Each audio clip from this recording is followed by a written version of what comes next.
talking about the Titans here. The Titans. Swing and a drive, left field. It's gone. It is gone. It is bedlam at the bank.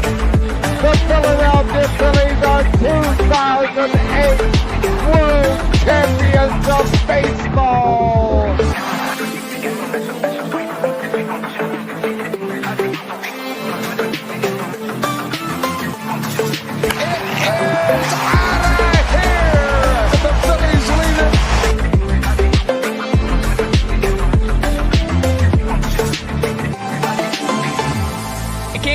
Podcast right here. You already know. Go fucking subscribe. Go follow. You are now listening to the 302 Birds Phillies postgame show with Eric, Brendan, Dalt, and Ballpark Tommy. Proudly powered by TickPick. Check out the link in the bio for $10 off your first order today. Let's take it to the show. We might be back. I don't know. The bullpen gave a little bit of a heart attack there. Matt Strom just did not look like he had it today, but we might be back. The Phillies win 10-4 today. They look like they finally got something going, and I really hope that they keep this momentum into tomorrow. But I will say this, Aaron Nola's on the mound tomorrow, so we'll see. He likes to serve up meatballs, so if you're going to the game tomorrow, anybody that lives in Chicago, make sure you bring your sub rolls. But what's up, everybody? Eric, also known as Shard, here with the 302 Birds Phillies post-game show, joined with my fellow friends, Gavin Sweeney, James Fratty. What is up, gentlemen? Let's go, bro. What's going on? Oh, man, that was great. I thought it was a great game. I thought the offense finally decided that they wanted to wake up. Max Kepler decided that he finally wanted to join the party with some power. And overall, I mean, I have really no complaints. I'm kind of happy that I don't have to get on here and complain again for another show in a row. But yeah, I mean, other than a couple of small things, I think overall, everybody did pretty well. I only have really two people that I kind of want to shit talk today. But Charles, save it for a minute, because we have a couple people we want to talk about for our clown of the game. So I see you in the comments. Appreciate you tuning in, but save it. So if you wanna wait, just wait, because we got a lot of people we're gonna talk about for clown of the game. But first topic I kind of want to get into, first thing I want to talk about, Jesús Luzardo. He has risen. He is probably, out of the entire starting rotation right now, in my opinion, he's the best pitcher in this starting rotation right now. He deals, he gets out of situations. His stuff is nasty. He's making guys swing and miss. I don't have any complaints about him. 6 innings pitched, 3 hits, 2 runs, both of them earned, 3 walks, 5 strikeouts, 1.73 ERA. So his ERA is still sub 2. And really the only reason that he has those 2 runs, actually, he didn't even earn those runs. I thought he earned them. The only reason he had those 2 runs is because Trea Turner doesn't know how to easily ground the damn ground ball. Like, I can't understand what the hell that was. He put his glove down and the ball just straight up launched out of his glove. And he didn't even try to, like, turn around and pick it up and try to get the out. He just throws his head back. And it seems like this team, every time they make an error, instead of owning up to it and trying to get the out, they just whine and bitch. Yeah, like, for sure. That?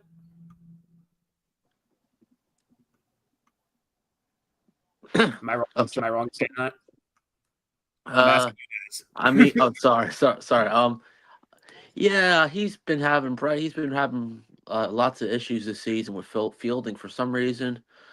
I don't know what it is. If it's mental, if he's just not paying attention. I mean, it's not like he is paying attention. Don't get me wrong, he is paying attention, but I think it's something mental with Trea Turner this year for some reason. I mean, in general, I think they mentioned there was some big number. I don't know if it was four. He's had, and don't correct me if I'm wrong. I heard the announcer say, I don't know if I overheard the announcer, or if the announcer actually said it, but the announcer said that Trea Turner had like 40 errors since last year or something. Something like that. I mean, he's Yeah. had a lot of errors.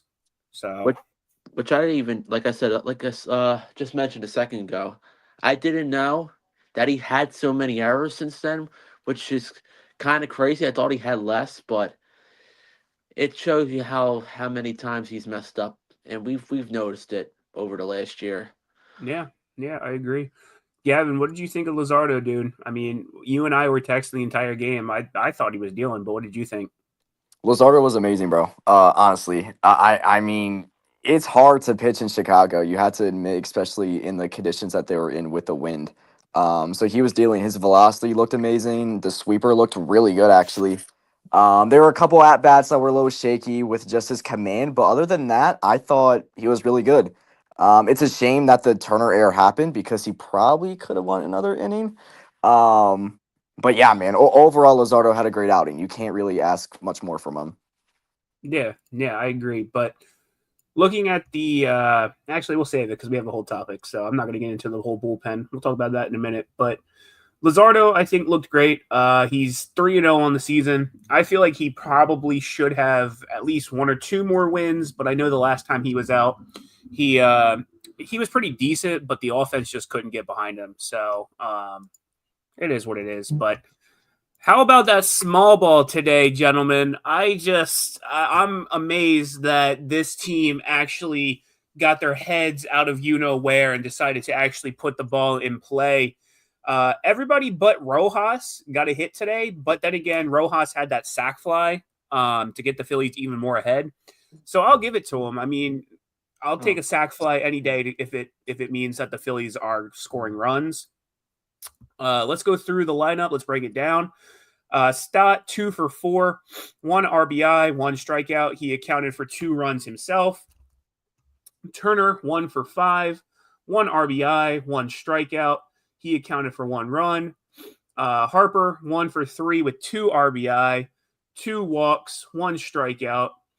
Schwarber, 1 for 4, 2 RBI, 1 strikeout. He accounted for 1 run.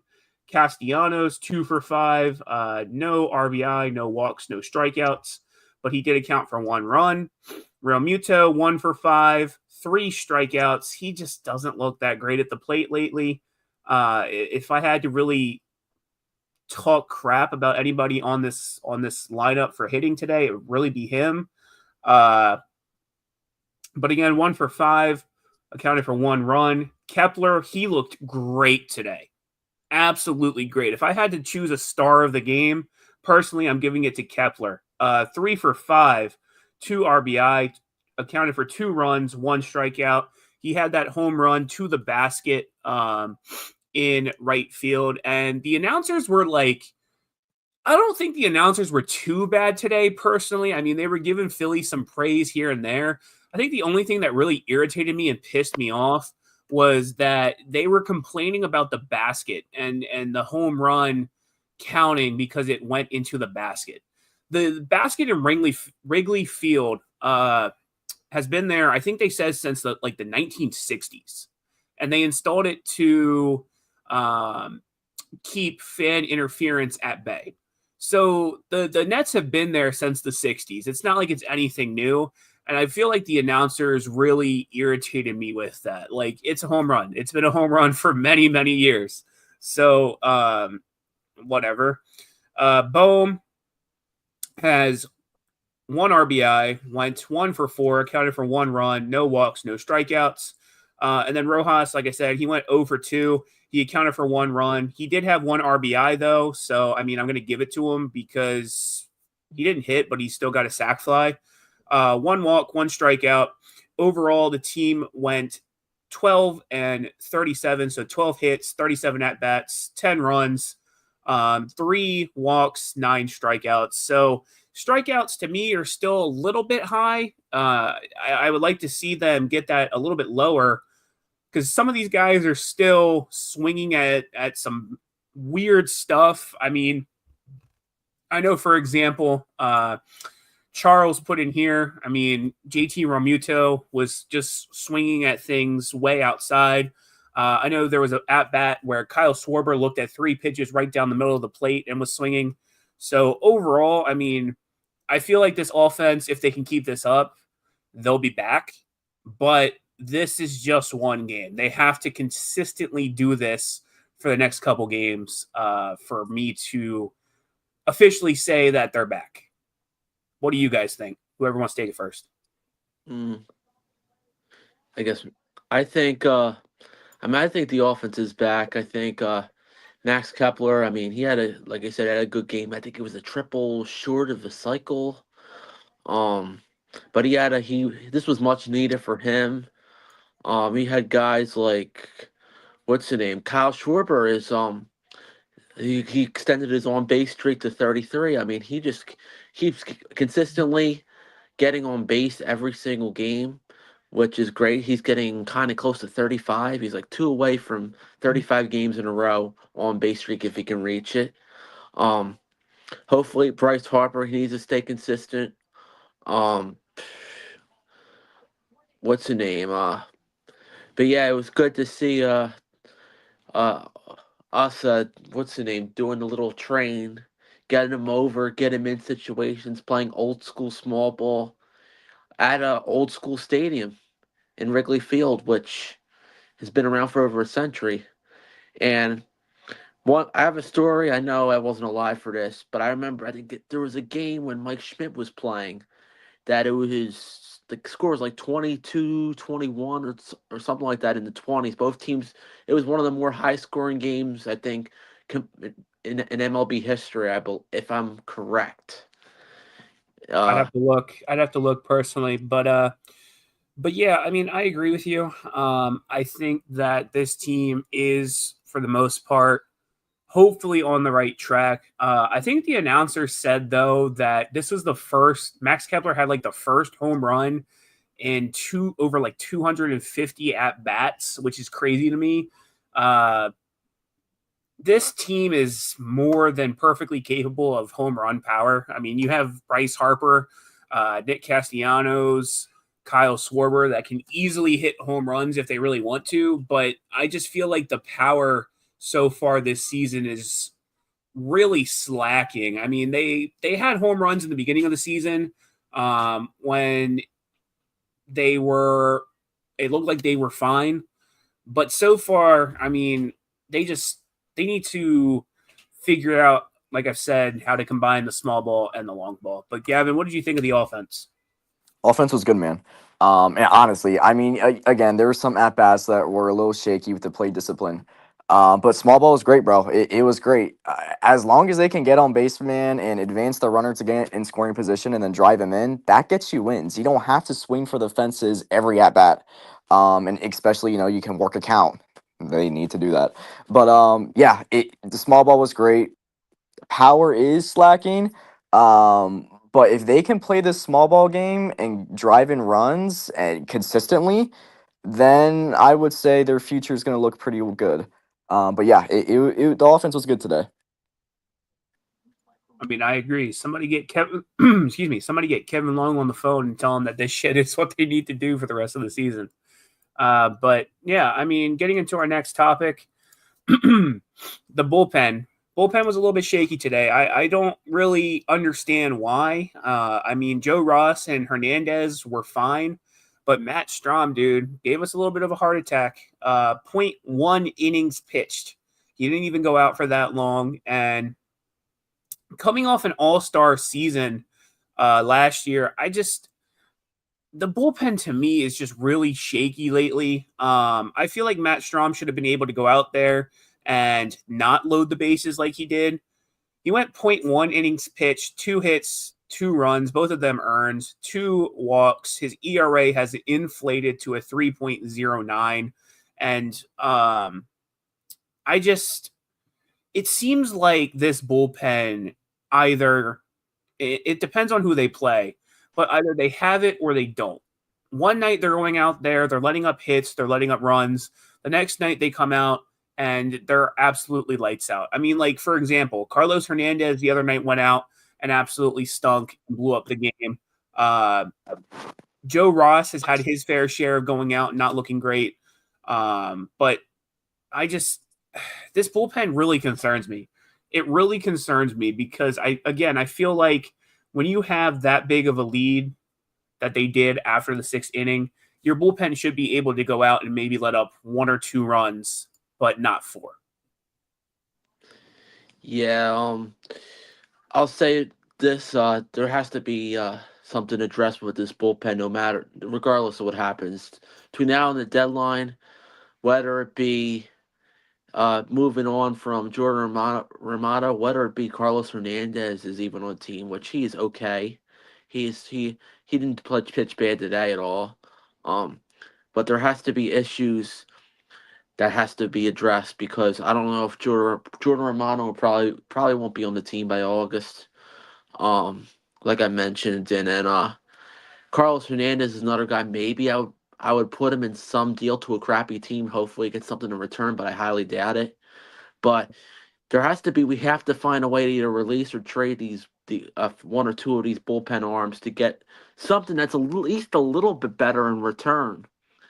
Which even if we release these guys, we can try to pick them up. If we pick one up in a trade, for example, I think it would really be suitable for our pen and really booster up our pen and make our pen even better than what it is right now. So I think a deal would really, really help this team. I'd say before the trade deadline, and if you have to give up a minor league or 2 for a guy from the bullpen, you make that deal.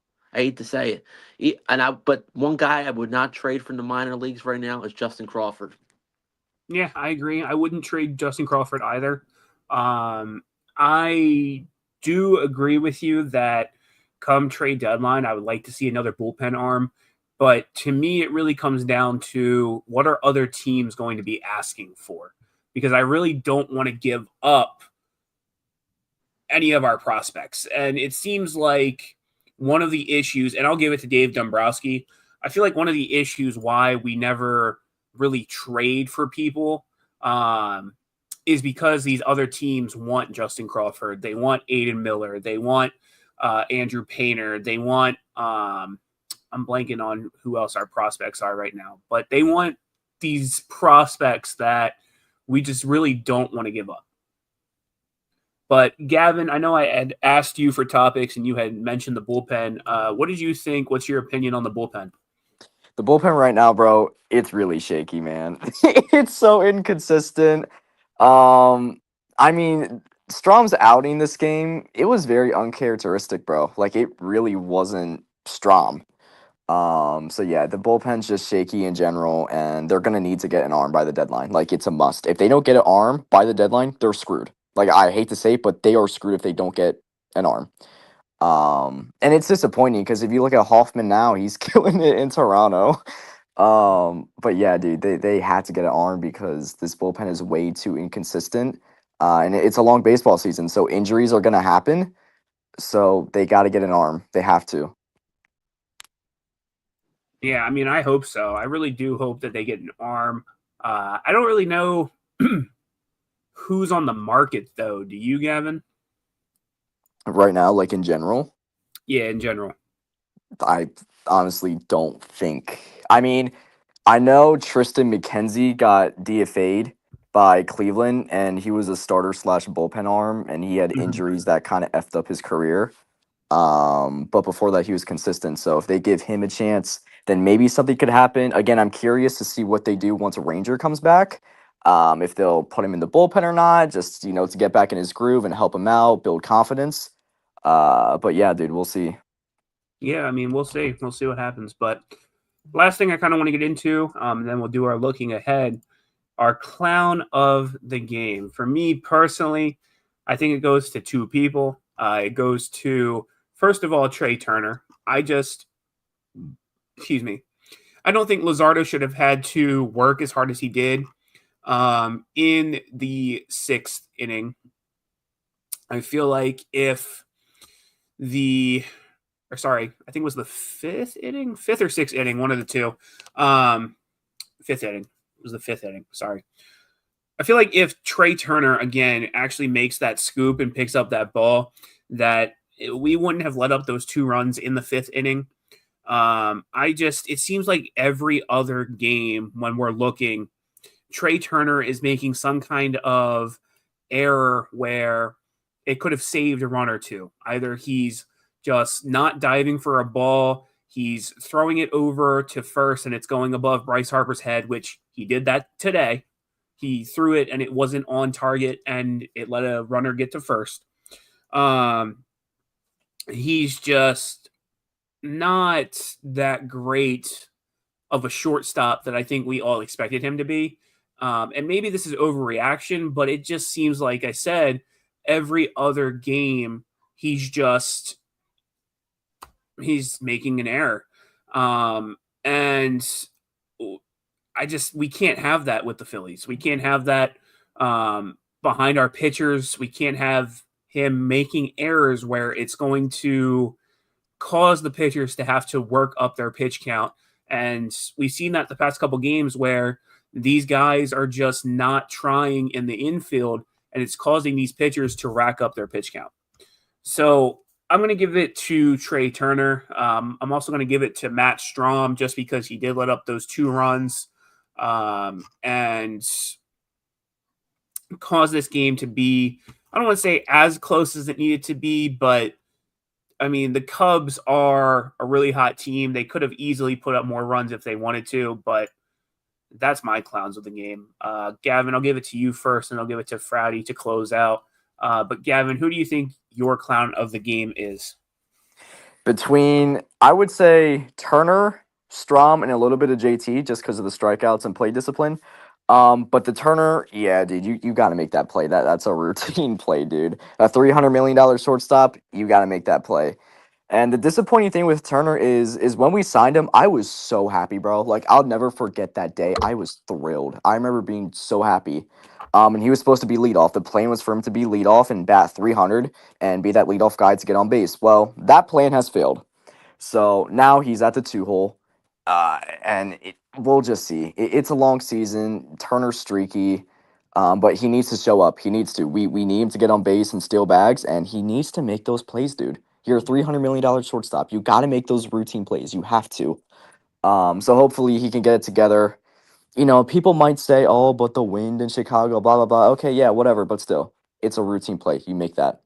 Strahm, the other one, he just looked uncharacteristic, dude. You can't load the bases up like that. So hopefully this was a one and done thing and he'll get it back together. And then with JT, it's just JT swinging at stuff that he shouldn't swing at, bro. Like, it's just stuff that you can't swing at and we can't afford to even take that risk. So JT would be my other. But yeah, those are my clowns of the game. Yeah, I agree with you. Brady, what do you think your clown of the games are before we close it out here? I got 2 clowns of the games. One from each, the Phillies, and one from the Cubs. The first clown of the game for the Phillies is it's going to be Trea Turner, and my other clown of the game will be the Cubs pitcher Ben Brown. I know, guys. I picked the Cubs as one of my clowns just because, and the reason why I picked Ben Brown, is because he made the Phillies bat around against him in that game, which pretty much helped out, put pressure off our pitching pretty much. Which, if Ben Brown did not, say for example, if Ben Brown did not have that bad inning, it would be probably a 4-4 game going into the bottom of the ninth.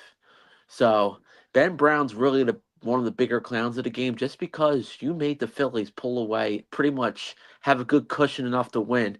And the reason why it's Turner, because of that error, he's got to start fielding better. But Trea Turner, Ben Brown, my 2 clowns of the games. One for the Phillies, one for the Cubs. So yeah, I agree.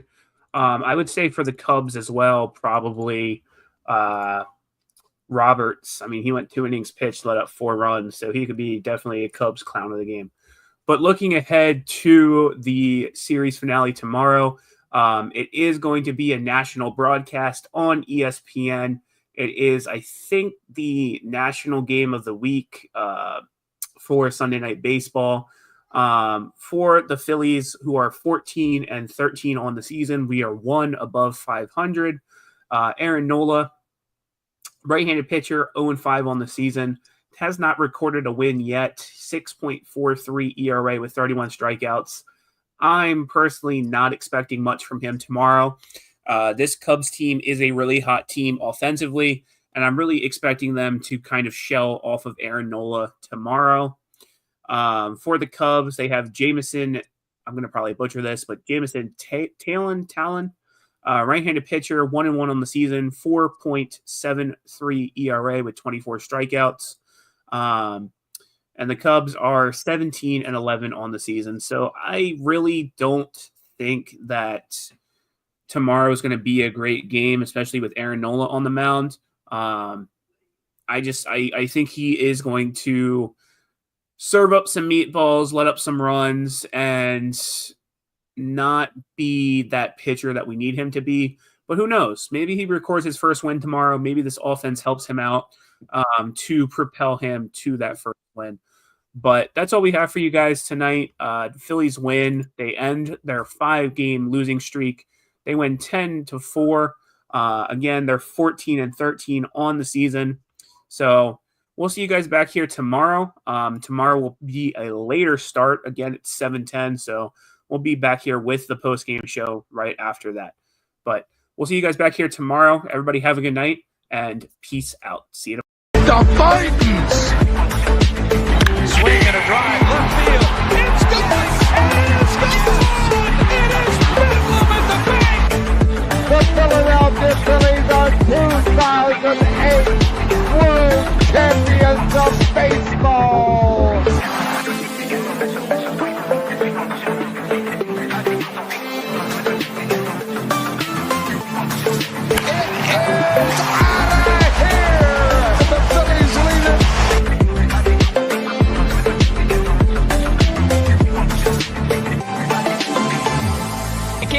Podcast right here. You already know. Go fucking subscribe. Go follow.